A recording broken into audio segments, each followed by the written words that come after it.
हामीले एउटा कुरा स्वीकार्नै पर्ने बेला आएको छ। नेपाली समाज संवेदनशील समाजभन्दा बढी संवेदनाहीन समाज बन्दै गएको छ।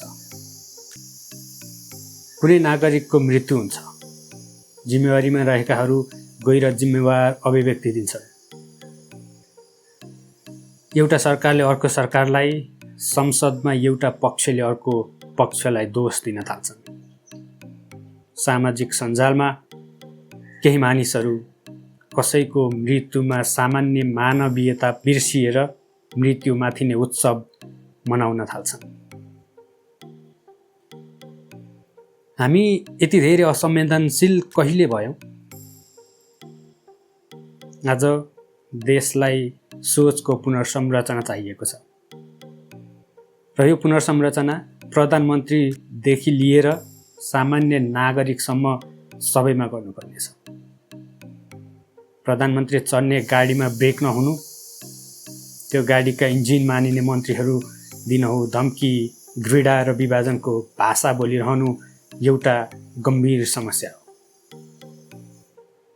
जब जनताले ज्यान गुमाइरहेका हुन्छन्, त्यो बेला सरकार र विपक्षले एक अर्कालाई दोष लगाउनु र लासमाथि पनि राजनीति गर्ने समाज संवेदनशील समाज हुनै सक्दैन।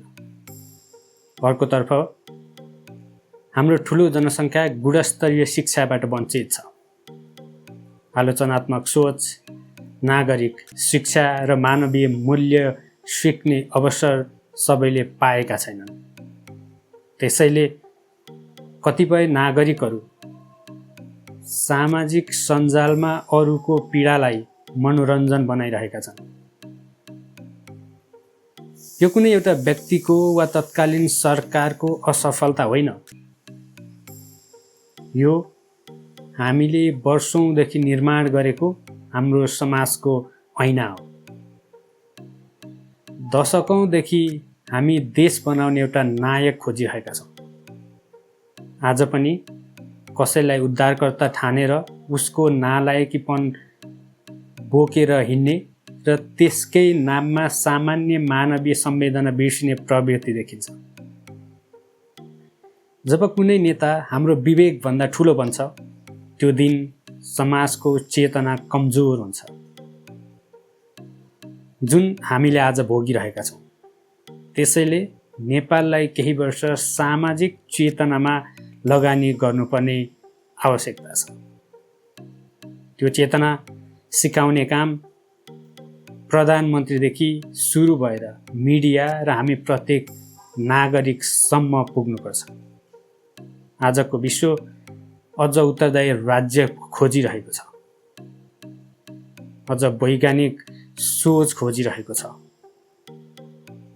अझ धेरै मानवीय अधिकारको सम्मान खोजिरहेको छ। तर हामी भने अझै पनि व्यक्ति पूजा, घृणाको राजनीति, आफ्नै स्वतन्त्रता कमजोर बनाउनेतर्फ धकेलिरहेका छौँ। यदि यही बाटोमा हिँडिरह्यौँ भने यो समाजले अझ धेरै कुरा गुमाउनेछ। त्यसैले आजको आवश्यकता नेपाली समाजको चेतनाको विकास गर्नु हो। अबको हाम्रो यात्रा सामाजिक चेतनाको क्रान्तिमा हुनुपर्छ। हामीलाई शक्तिशाली सरकार भन्दा पहिले संवेदनशील राज्य चाहिएको छ। कुनै पनि सभ्य समाजको पहिचान उसले आफ्ना नागरिकको पीडामा कस्तो प्रतिक्रिया दियो भन्ने कुराले निर्धारण गर्छ।